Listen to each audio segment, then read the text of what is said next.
What's going on, guys? It's Gridborn here, recording on Thursday, April 18th, 2024, for the Gridborn Film and TV podcast. This will be a bit, let's say, of a 22-minute segment, I think, or if it extends. So anyway, let's get to it. Well, today I'm I'm doing a quick review of the worst X-Men films, or I should say foxverse films, to get in touch for Deadpool and Wolverine. So, films that I'm going to review are The New Mutants, Dark Phoenix, X-Men Origins Wolverine, and Fan Four Stick. That probably have key connections to Deadpool and Wolverine. And then I'm going to review the OG X-Men trilogy plus the Wolverine, and for the episode that airs for the second episode that airs on Monday, we are now going to record the final piece of our puzzle for Deadpool and Wolverine, which is Deadpool 2, the prologue to Deadpool and Wolverine. So anyway, let's get to it. For the New Mutants, well, this quick cut review states that besides from Maisie Williams or Charlie Heaton's characters, it only connects to Deadpool and Wolverine due to Daphne Keene's involvement, even though it's just shown in footage from Logan.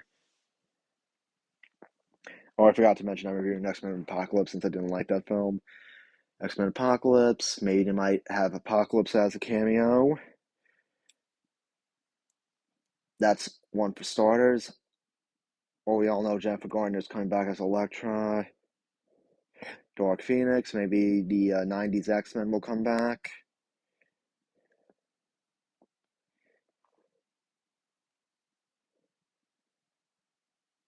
And next on that list, for X-Men Origins Wolverine, let's hope not bring back the crappy Deadpool or the shitty Deadpool. And can they bring back just Levi Schreiber's character of Sabretooth? And maybe for our final film, for our final film we'll do is what do you call it? Oh yeah, right, Fan Four Stick, the sucky 2019 film. No, 2015 film.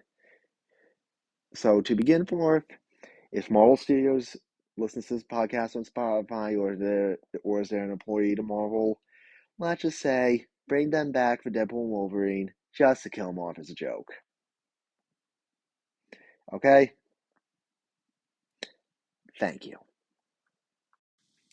Next on our list, we are going to review the X-Men original trilogy plus the Wolverine, a film that I kind of forgot to mention for the rewatch. So let's get to it.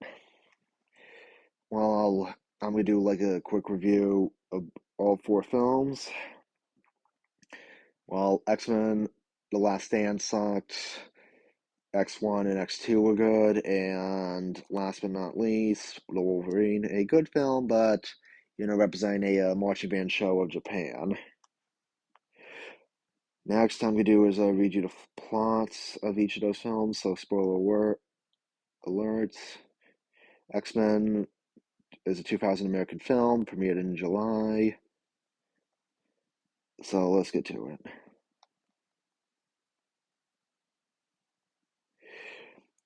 In 1944, Nazi-occupied Poland, 14-year-old Erich Luncher is separated from his parents upon entering the Auschwitz concentration camp. While attempting to reach them, he causes a set of metal gates to bend toward him. Of his mutant ability to generate magnetic fields, but is knocked out by guards. In the not too distant future, U.S. Senator Robert Kelly attempts to pass a mutant registration act in Congress which would force mutants to reveal their identities and abilities. Nearby, telepathic mutant Charles Xavier sees Luncher, who goes by the name Magneto, in attendance and is concerned with how he will respond to the Registration Act. We introduced Rogue, who puts her boyfriend into a coma. She flees to Alberta, meets Logan, and they were attacked by Magneto's Brotherhood of Mutants. Then, and Logan's Logan was introduced to the X-Men.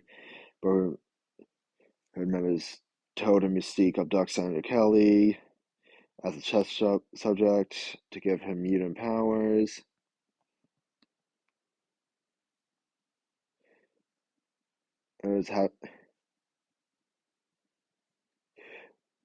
Rogue runs away, and because, well, Mystique was disguised as Drake, and then Logan convinces her to return. Rogue gets kidnapped.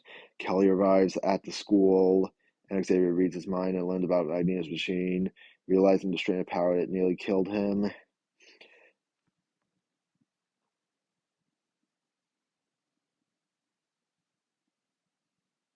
Kelly's body dissolves into liquid, and then the X-Men arrive to Ellis Island to stop Magneto. Xavier and Wolverine recover from their comas. Mystique escape the island battle, and Magneto warns Charles that to escape one day he'll continue to fight Xavier's fights. That he'll always be there to stop him. Now we move on to X2.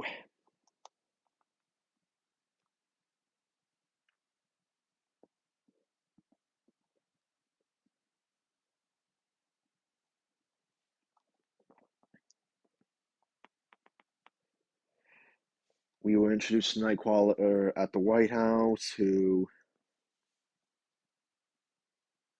attacks the President of the United States. Stryker attacks the mansion. And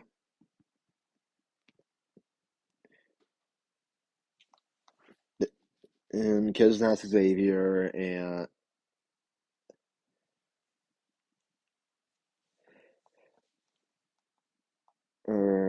kidnap him to start a mutant holocaust. And then the X-Men team over for Magneto to save him, and then later on, Jean Grey dies about a Phoenix Shade thing arises from it, and then the X-Men free him and kill Stryker. Now X2 The Last Stand.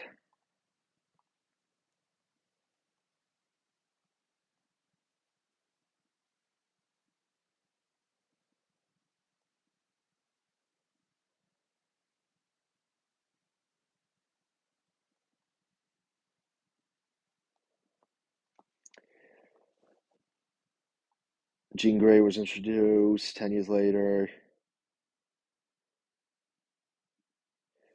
Warren Worthington decided to discover his son is a mutant and tries to, and as the latter tries to cut off his wings. A mutant cure is introduced.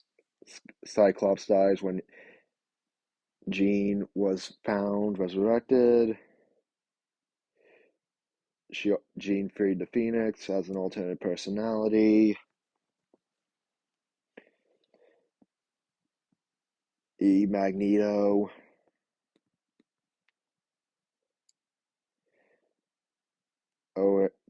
hires Jean to end the mutant cure.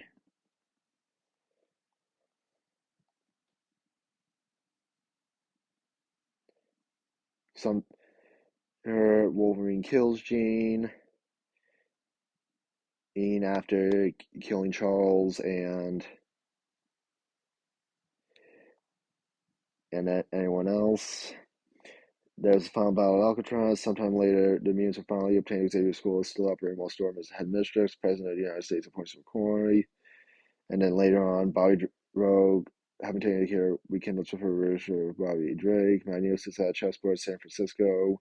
Humanly weak as Magneto gestures to a metal chessboard while by. And then more McTaggart hears Xavier's voice. And Wolverine goes to Japan after saving a Japanese dude who I forget his name.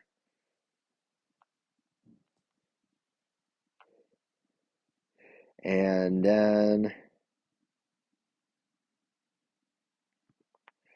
and after that, the Silver Samurai is introduced, and Wolverine got his adamantium claws cut off, which leads us into X-Men Days of Future Past. So, hope you enjoyed this episode, and can't wait to see you guys for the final chapter before Deadpool and Wolverine. Which next I will do a I don't know what to do actually. Well, I could cover anything that you guys want me to do. I'll make a poll and set some options. Thank you.